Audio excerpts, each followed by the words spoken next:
NBA's opening tip. Luka putting a dagger in the Celtics' comeback hopes with this 30-point step-back three in the fourth. One of so many step-backs from Luka last night. Zach, I mean, there's a lot of competition for the NBA step-back king. Where do you think he ranks there?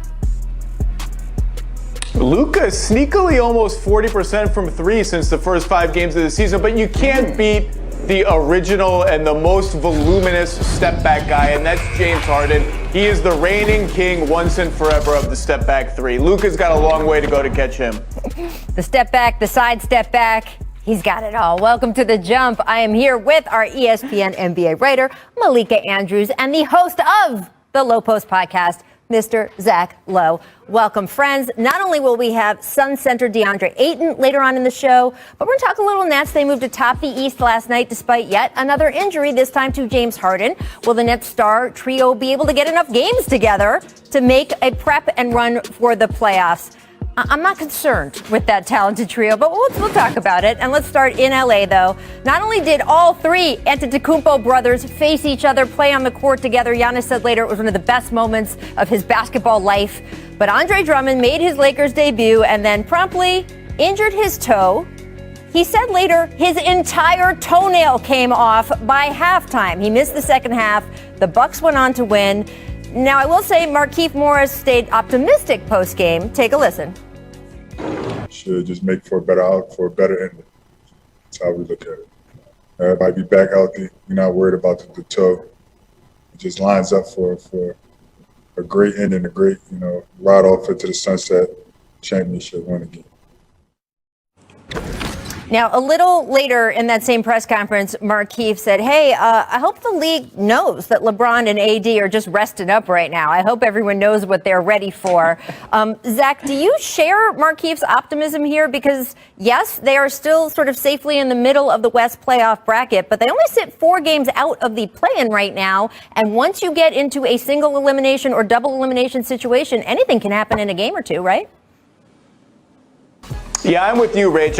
I'm totally confident in the Lakers if A, they're healthy when it matters, and B, they stay out of the play-in. And it's easy to say, well, who cares if they're in the play-in? They'll win the play-in. Anytime you're in a one-and-done or two-and-done situation, you are one big Zion game, one cold LeBron game, one twisted ankle away from being out of the playoffs, which would be a disaster. As long as they stay out of that, I share their optimism. I still think they should be considered the favorites. They've earned that. They've earned that benefit of the doubt. But they're not going to have a run now where they face an under 500 8 seed in the first round like they had last year. Right now, they're slated to go Denver, Utah, Clippers, or something like that just to get out of the West. And that is a murderer's row with no margin for error at all.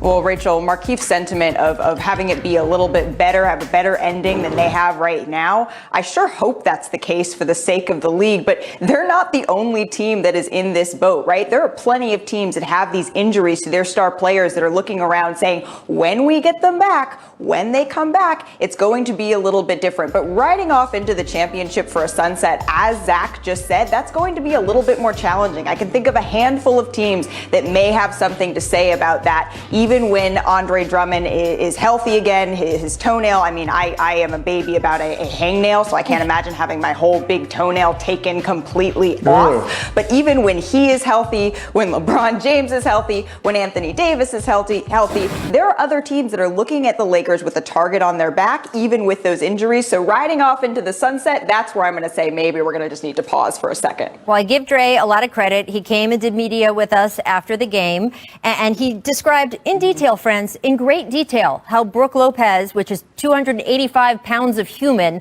landed on his foot, and then him taking off the shoe, taking off the sock, and revealing, as he put it, my toenail was gone. And Markieff Morris followed him in the press conference and mentioned he had a similar injury. He said now he was able to come back and play the next game. So we don't know what that means for Drummond, but hopefully he'll be able to come back and play with this. But as Markieff said, it hurt and affected him for about a month and a half. He said you don't realize how much your toe and the top of your toe scrapes your shoe and kind of is affected in all your basketball movements. So another injury bug issue for the Lakers. We will, of course, be following that. And let's talk about the the Nets because they had an injury scare of their own last night. James Harden leaving Brooklyn's win over the Rockets after 3 quarters due to a little tightness in that right hamstring. Now, the win did move the Nets to the top seed in the East, completely passing Philly. They've been sort of dancing around each other and tied for a while. Malika, what is the latest with James?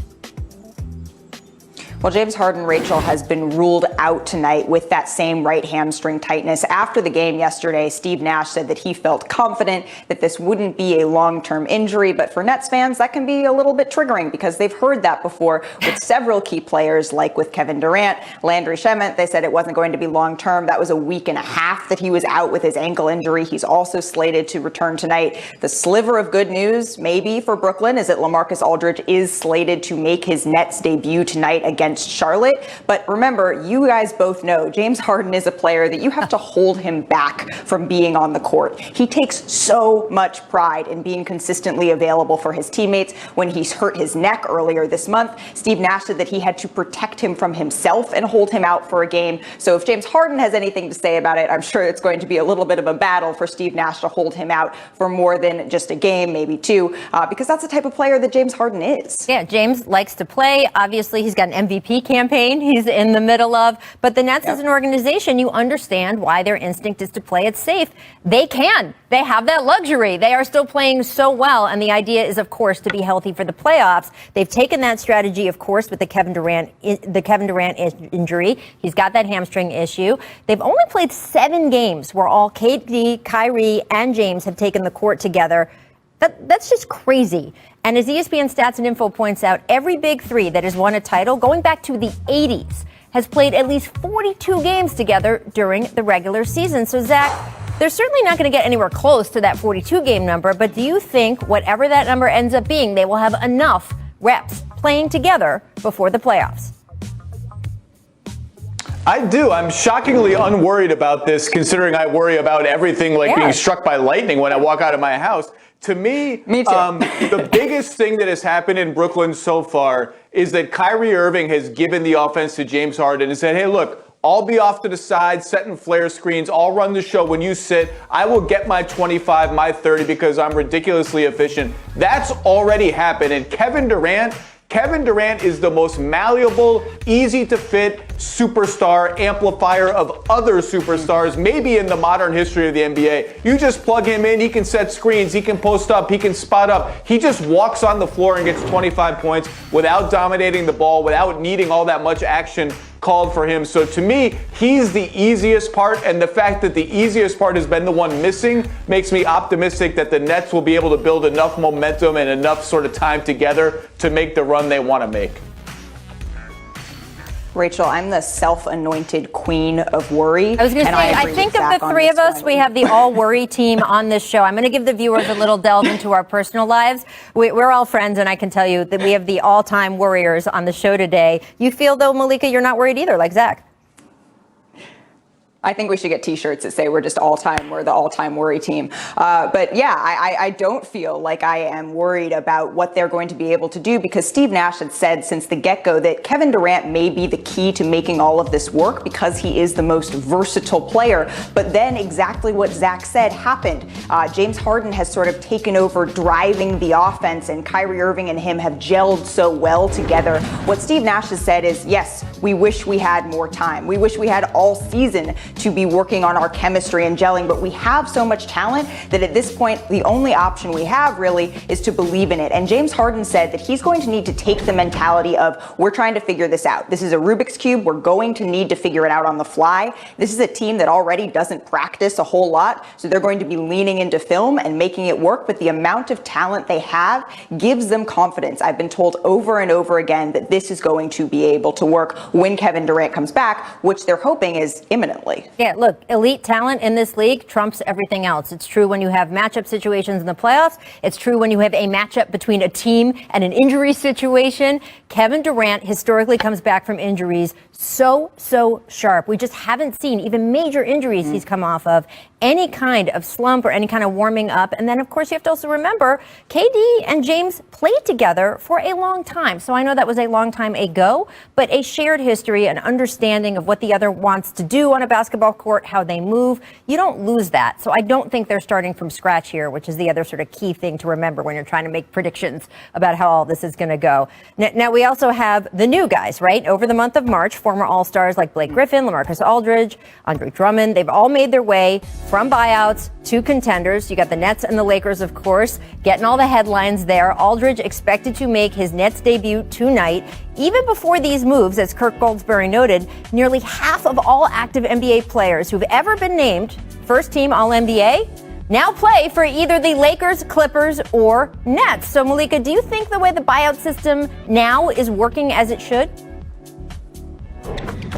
Well, here's what I'll say, Rachel. I understand why maybe management, general managers in smaller markets are looking around saying, hey, wait a second, potentially this isn't fair the way that it is shaking out. Our Adrian Wojnarowski had a great piece about this on ESPN Plus today. And I want to read some numbers that I found just as striking as the numbers that you shared from Kirk Goldsberry just a second ago, that over the past 15 seasons, Rachel, 39 buyout players averaged 2 games and just 10 minutes in the playoffs, and 20 signed to top 15 markets, but the other 19, they signed to everywhere else. So actually it is shaking out to be a little bit more 50-50, but I do understand the frustration and the optics. And yes, this is a little bit of a loophole that maybe isn't working out as initially intended, but as Wojnarowski reported, this is something that, Zach, I'm sure you have more to say about this, should probably be addressed in the next looking at the CBA. Well, look, in terms of addressing it, I haven't heard any solution that the players union would ever go for, because the bottom line is this is about player movement and players being able to choose where they're going to go. So if you start limiting, like, you can't do this, you can't do that, the union is not going for that. Second of all, teams with cap space and trade exceptions and money to spend can already try to entice these players with more money than the glamour teams can offer them. The Knicks could have paid Andre Drummond like $12 million a year if they wanted Andre Drummond. And look, as Malika said, the buyout guys, they rarely have any impact on who wins the title anyway. We're blowing this way out of proportion, and they tend to go to good teams. Now, is there some overlap sometimes between good teams and glamorous cities? Sometimes yes, sometimes no. But it's the quality of the team that matters. The other thing is, these teams don't have to buy these guys out. I don't buy the argument that small market GMs are out there cowering in fear of agents who are never going to forgive them for not buying out Andre Drummond. And on top of that, the league has incentivized bad teams to keep good players because they've flattened the lottery odds and created a play-in tournament. And the messaging of that is, San Antonio, if you think LaMarcus Aldridge is good, keep him. Cleveland, if you think Andre Drummond is good, yeah, you got Jared Allen, keep him anyway. And these teams are doing the opposite anyway. And the league has sort of incentivized them to keep those guys, and they're not doing it. And the other thing is, the last thing, we're hearing all this outrage this week about LaMarcus Aldridge in Brooklyn, Blake Griffin in Brooklyn, and blah, blah, blah. We're not hearing anything about Gorgui Dieng going to San Antonio, and we're not hearing anything about the Oklahoma City Thunder and Al Horford basically saying, hey, it's been nice having you. We're not going to buy you out. We're not going to trade you. We just don't want to win games, so why don't you just sort of become a coach for a little while? No one is outraged about that. No one is clamoring for Al Horford to get back on the court because it's a small market team in Oklahoma City that is the victim of this larger thing. I just think this is being blown way out of proportion. Well, there's been a backlash, right? So there's a lot of fans who have said, huge backlash. The Nets are loaded up. This isn't fair. Here we go again. Another super team, and then it's boring. We know who wins. We can't really follow the games in the same way. And then there's been a backlash to the backlash. You've had a lot of people who cover the NBA saying, these fans, they don't understand. Guys don't really impact the finals, or they don't really impact the playoffs in that same way. And I think maybe what the initial fans who are upset, what they're feeling is, it's kind of like getting an SAT tutor, right? If you get an SAT tutor when you're in high school to get into college, that's not going to make the difference about whether you get into college or not. If you don't study yourself for the SATs, you don't do well. SATs are just one part of your college admissions package. So it's not the thing, kind of like Blake Griffin is not the thing that is going to win you the NBA title. But if you are a kid who has had every advantage, every privilege, have grown up going to the best schools, surrounded by the best people with the best books and the best tutors, and then you get the SAT tutor also, I understand people being like, come on, don't you already have have everything else. And I think that's what fans sometimes are feeling with this. It's not that fans are just so casual. They don't understand that Blake Griffin isn't the Blake Griffin of 5 or 7 years ago. I think there is just some frustration in some markets, and that's why you are not hearing this about Gorgie or anyone else, of just, don't they already have enough? Do they have to have that too? And that is a balance the NBA is going to have to get into a little bit as we go. All right, guys, coming up on this show, what we will get into, it's April Fool's, right? So we're going to count the rim. Got in a fight? I don't know. That was violent. I don't know, but I like it. Jeremy Grant had been slumping for a little while. I like him taking out his anger on the basket. That was a nice dunk. That was pretty. Oof. I don't remember seeing anything like that in Denver. Maybe it's something about Detroit. Gets a little gritty, brings it out of him a little bit. I mean, that's a grown man dunk right there. Let's go on to Miss Everything. All right. Look at this. Hurdles at the line. Now, air balls one. Oh, no. Wait for it. Oof. Air balls. He airballed the second free throw, Malika. Maybe there's a window open in the arena. I don't know. Breezy. I'm gonna be nice. So I'm gonna say, you know what? Everyone, you had a bad day. It happens. There's a whole song about it. Chris Paul missed free throws yesterday. That never happened. So maybe, obviously, it wasn't an air ball, but maybe we're just gonna say the window is open. We'll go with that, Rachel. We'll go with that. Hey, Jakob Poeltl is shooting 30% or something like that from the line. This is more than just a bad day. And the more meaningful games the Spurs play, they're going to see hack-a-yak. Yeah. It works when it works. Oh, Make of effort. Alex Caruso out and running. Calls his own number. But that means that he's meeting Giannis at the rim, Zach, and it doesn't go well for him. I guess I like the ambition there, but we could have predicted how this was going to end. But you got to admire the ambition. You know what? If he makes it, it's an all-time highlight. And if he doesn't get it, if Giannis gets him, then that's what you expect to happen. So I think it's almost a win-win for Alex Caruso. Go for it. And very rude of Giannis. That's just rude to do.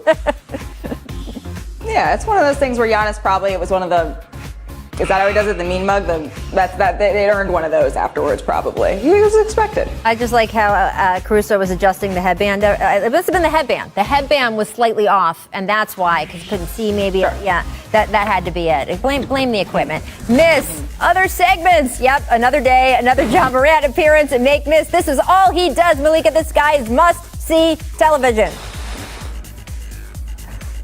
The thing is, though, there's a whole article about how his misses are almost better sometimes than his makes. So I think he could be on every segment of this segment. He is a make and a miss highlight every single time. I don't know that there's any other player that has quite the same amount of oomph behind his misses. I know this one was impressive, but it's anything John Morant. Can we just have an all John Morant make or miss, Rachel? I mean, it is make or miss. It's kind of like distant replay is Vince Carter's. Make miss is now apparently John Morant's. And, we just go from there. League pass used to belong to LaMelo Ball before he got hurt. This is what happens on the jump. Yeah. Make strikes. Check out the underhand spinning pass from Kyrie. This is like the 102nd best thing he does. I mean, he's just incredible. Put the English on it there. Malika, have we investigated Kyrie's bowling skills? Because, Chris Paul runs that charity tournament every year, and I'm seeing some possibilities here. Yeah, he has a little bit of potential. Obviously, we know he had some issues with his fingers earlier this year. We know that there's a little bit of that. I'm always afraid to put my fingers in the bowling ball. You can't even see into what's going on down there. But I will say, yesterday, Rachel, the Lakers sort of do their football pass before the game. Yep. Right? The Nets have started to do that. So maybe it's football, bowling, basketball. Maybe there's a hybrid coming. I just, if there is some sort of way to finesse a basketball, Kyrie Irving knows how to do it. That's all I know. Time, guys, to run it back. It is April Fool's Day, so the Jump is giving you our favorite trick plays. And it's not just NBA, it's all of basketball. Number 5, 2000, the little elbow pass from Jason Williams. This just does not ever get old. Ever. Look at this. White chocolate. Woo. One of the most watchable players of recent NBA history, Jason Williams. We had him on the show and asked him about it, and he was just like, yeah, I just did it because I could. Yeah, because you could. 2019, number 4. JaVale McGee faking an injury and then gets to the dunk. Love it. Look at this. Love it. I mean, Jimmy Butler might have something to say about this with the Oscar and the acting. Yeah, it's true. There you go, number Carl in 3. Denver used to have JaVale McGee stand out of bounds on purpose sometimes and then come back in. The league had to actually disallow it. JaVale McGee's tricky. Let's look at 2017. Start of the third quarter. Louisville pulling the old switcheroo on Duke. Gets the layup. Little trickeration from the ladies there. Number That's 2. Embarrassing. Yeah. That's embarrassing. There's nothing. Number 2, 2016, Marcelo Huertas hiding behind Coach Spo and then steals it from Dragic. This was an all-timer, Zach. Amazing. That is real. I didn't even really understand what happened until I had to watch that play 3 or 4 times to understand what he had actually done. Okay, this is high school hoops in Indiana back in '93. Keep your eye on the player we're spot shadowing because he runs off the court into the hallway like he needed to use the bathroom, then pop back in and drain the corner 3. Seriously, watch this replay again. This is trickeration on max here. Using every tool at your disposal, baby. I don't understand. That's pretty good, but I don't understand how we did this list and we didn't get the famous barking dog play. It's the greatest trick play in the history of basketball at any level. How did we not get that? It worked. There it is. Look at that guy. That's amazing. How is an NBA team not done that? Someone should be saving that for Game 7 of the NBA Finals in the last 2 minutes. If you did that, it would work. I'm telling you, it would work. People criticize Nick Nurse for the boxing one. He could steal that one too. I like it. It would work. Maybe one of us should probably do it on the jump too. There you go. That's the next episode. All right, coming up on this show, Suns center DeAndre Ayton is going to join us. Talk about the Suns. DeAndre Ayton, welcome back to the Jump. Thanks for joining us as always. Thank you guys for having me. I like it. You're off day. You're at home. We can get some stuff done. We can talk a little hoop. Yeah, both talk the business. Exactly. Both the Lakers and Clippers, they are looking up in the standings, sir, at your Suns after an incredible 2-month run. You guys have won 25 of the last 31 games. Last night against the Bulls, just got folded into that, another win. What has been clicking so well? To be honest, it's just us going through the growing pains of, starting to be a winning team and, just approaching the game differently, adding some pieces where, sophisticated guys who's used to winning, just helping us younger guys get used to that and approaching the game totally different. And, it's hard to win in this league. And for us where we're at today is incredible. And, all thanks to Coach Monty and James Jones putting this team together and, a great group of guys doing our thing. It really feels like the franchise is going in the right direction, as you said, not just on the court, but in the front office, the coaching ranks. And of course, the addition of Chris Paul clearly paid off for the entire team. And you in particular, he has a history of making centers better all the way back to Tyson Chandler in New Orleans. How has he helped you this season? He's definitely showed me different ways how to, get to the basket easily, how much of a threat I am to the basket when it's in a pick and roll.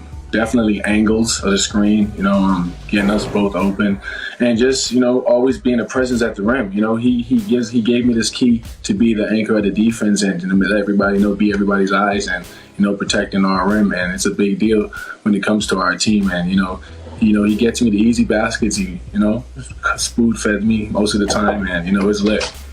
Well, look, before he got there, I'm sure you knew him a little bit just from playing against him, but he's the point god, right? I mean, this is Chris Paul, future Hall of Famer. Now that he is on your team, he is your friend. Give me a little CP3 story. What about him? Did you go back and tell your friends, or what about an experience about playing or being with him? Definitely CP. He sees things that, nobody sees. He sees the little details where, he'll probably tell you more than once. And, it's nothing personal, but it's just how much of a winner he is. And he just knows the game. And, it's pretty easy to him. And, you'll probably hear your name probably a good 3 or 4 times, right. But it's nothing personal. It's just, he just wants to win and he wants the best for you. So, I enjoy it. And I'm really honored to even have a guy like him on my team, helping me out and just, being a part of his legacy. It's amazing. Look, he's going to give a Hall of Fame speech one day. You could end up being a part of that now. Now, during the pandemic, we remember you participated in that NBA 2K tournament and made it all the way to the final. Now, you didn't beat Devin Booker. I don't want to bring that up, but I just want to know if he brings that up. DeAndre, does he rub that in your face at all? Yes, he has. You always do. To be honest, I think I let him. Now I'm playing. But, every time I ask him to play, he always brings it up, what happened in the 2K tournament, stuff like that. And, Yeah, I'm gonna have to hug that one and just take the L. But D Book is a gamer. He's a competitor, and I can tell you that. And, Yes. He just knows. He just loves to win. I smell a rematch this summer. That's all I'm going to say. Definitely. He's got to accept the challenge. So just saying. I want to go back to February. There was a moment where your teammate, Frank Kaminsky, and you know what I'm going to say, he rocked one of your chains. Here's what he said when asked about it. Take a listen. Man, Are you wearing DA's chain right now? I was waiting for somebody to ask. Yeah. Is there any specific reason for it? No. I just asked if I could put it on, and he said yes. So, I mean, I feel a little responsible now with this thing on. I've never had this kind of jewelry on before. I'm not really into jewelry, so I'm just trying to keep it clean until I give it back to him. I need to really, this is my investigative reporting now. How did this happen? Why did you let him have it? How do you feel he looked with it? And was there any damage when you got it back? These are my questions. Well, first, he definitely took care of the chain. Okay. After the game, I seen I was putting it on, and he was like, "Hey, DA, I'm about to go do this press conference. Can I use your chain?" I was like, "Definitely, go ahead." And right away, he's a big guy too, and the chain fit him so well. But I just know for a fact Frank would never ever go ahead and buy a chain out like that. Yeah. But just him wearing it was just very funny. It's high comedy right there. Amazing. And also a sign of just good camaraderie between you guys. Yeah. You got to do things to liven up the deep parts of the season. You also did something very cool recently. In honor of Women's History Month, you wore custom shoes featuring the names of the Phoenix Mercury. Of course, your co-tenants there from the WNBA. Why did you choose to honor them that way? Most definitely. Women in my life personally are very important. My mom done so much for me. And just growing up, having her only with me in the United States taking care of me and my little sister, it's just my little thank you and a little appreciation, having the whole Mercury roster on my left shoe and all the women like my aunties and my mom, my little sisters on my right shoe, and just I'm playing for them, not only playing for myself. And I just wanted to show my little thank you and appreciation to them, to show that they mean more than anything. Shout out all the NBA moms. I say it all the time. None of y'all would be here if it wasn't for them. And look, definitely. You have the GOAT, by the way. How much of Diana Taurasi did you watch growing up? Oh, I love her. I mean, to be honest, I got more into her when I got drafted. Mm-hmm. And, just finally meeting her and talking to her. My rookie year, I remember, just her style. I never went by her without having a good 5 to 10 minute conversation with her, giving me advice and telling me to keep going.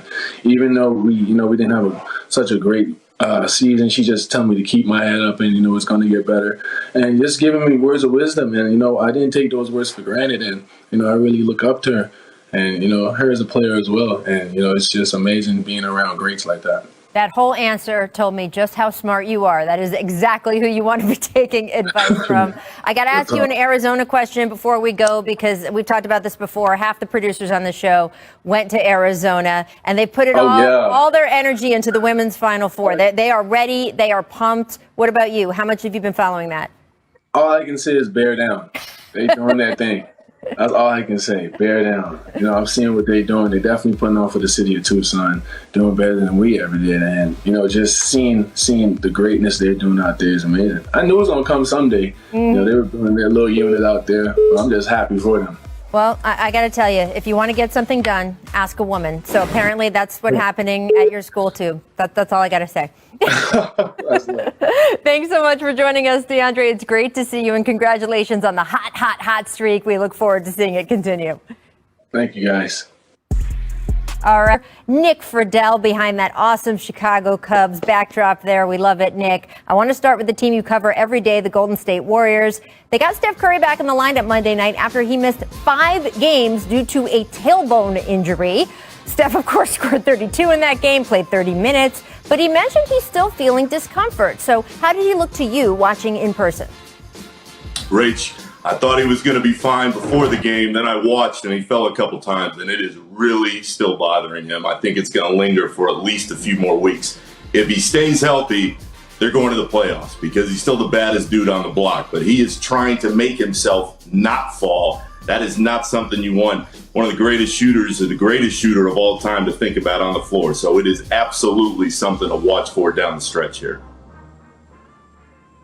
Hey, the Warriors are a game and a half up on 11th, which means they're barely hanging into the play-in tournament, let alone the playoffs. So if he's limited at all, if he's uncomfortable at all, their margin is razor thin for the rest of the season. I'll tell you what, whether they make the playoffs or not, they are one of the most interesting teams to watch in the NBA over the next 6-8 months, 1 year, because with James Wiseman and the potential of that Minnesota pick and their own pick and Steph Curry at age 33 and Draymond Green over 30, they have the potential to make a big trade at somewhere down the line if they decide to go that route. So we'll see what this season brings, and maybe if they fall out of the playoffs, they become more likely to make that kind of trade. I don't know, but their margin is thinner than I think people realize, with the Kings and the Pelicans having surged up the standings. I don't think it's, as Harley passes me in New York City, I don't think it's radical at all to say that Steph Curry, his health is what the Golden State Warriors playoff chances hinges on. We've seen it before. He talked about how he didn't feel quite right, but Nick Friedel saying that is a bad man right now. If he can score 30 plus and be feeling like he was feeling, that should be a pretty good sign, but the Warriors should be pretty cautious with this. Remember, players say all the time, the one thing you really don't want to be out on the floor is feeling and being aware of your injury. You don't want to be playing like you're protecting yourself, because then you put yourself potentially at more risk to re-injure something in that case. So that's sort of the other razor thin line, as Zach was talking about, that they need to be watching for right now. Yeah, you always got to watch out for those compensation injuries. And if you want to know how Steph is really feeling, that highlight we just showed where he fell on his butt, we had to blur out what was over his mouth because that was the curse word that he let out in that moment. And it was so loud and so clear, we had to blur it out in a highlight where you didn't even have audio. So that gives you an example, a window into Steph's mindset. Nick, let's talk a little bit more about what Zach was mentioning. How much will these final 20 games impact the Warriors' approach next season? You've got Klay Thompson hopefully coming back, but then a lot of questions in terms of where they draft, who they draft, whether they get Minnesota's pick or not. Rachel, allow me to jump into the worry crew here because excellent. I am very concerned by what I see from the Warriors long term. I still think they're going to the playoffs if Steph stays healthy, but the whole feeling was Klay comes back, you plug him into the lineup, title contender again. I don't believe that at all. I think this Warriors team is still several steps away, even if they bring everybody back next season, including Kelly Oubre. It all hinges to me on James Wiseman. James Wiseman has to take another step down the stretch of the regular season here, and he's got to, after a training camp and hopefully some kind of Vegas summer league, he's got to be a lot better than what we've seen so far. And the expectations are gigantic for him, but he was the number 2 pick coming into a situation where this team really wanted to contend next season. If he can take that leap, they're in good shape, but I think he is a couple years away from being able to be the player they need him to be. Well, Nick, let's talk about the other team that you used to cover. In fact, you covered them for so long. People think you're from Chicago, even though you're actually from Orlando. Their Bulls are on a 5-game losing streak. They're actually 0-3 since acquiring the guy who is also last played in Orlando, All-Star Nikola Vucevic, just before the trade deadline. Now, Zach, they're currently in 10th place, which puts them into that play-in scenario, but that's not why they made those trades. How good can the Bulls be before this season ends?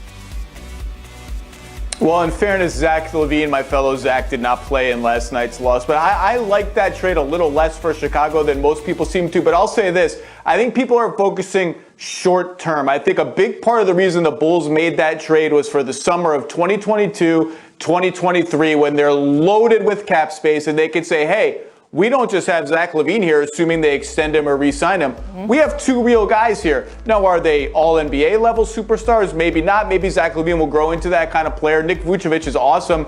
They can make a case in those summers. Hey, we're Chicago. We're a big market. Have we nailed the big fish in free agency? No, but we did get Pau Gasol. We had a meeting with Carmelo Anthony. We're sitting there as a sleeping giant in free agency. And we have these 2 guys who might be fun for you to play with. So I think that was a big part of this trade. It wasn't just about this season and the rest of the season, but yeah, they need to start winning now because they didn't make this trade to miss the playoffs this year. They really want to get in this year, at least to the play-in.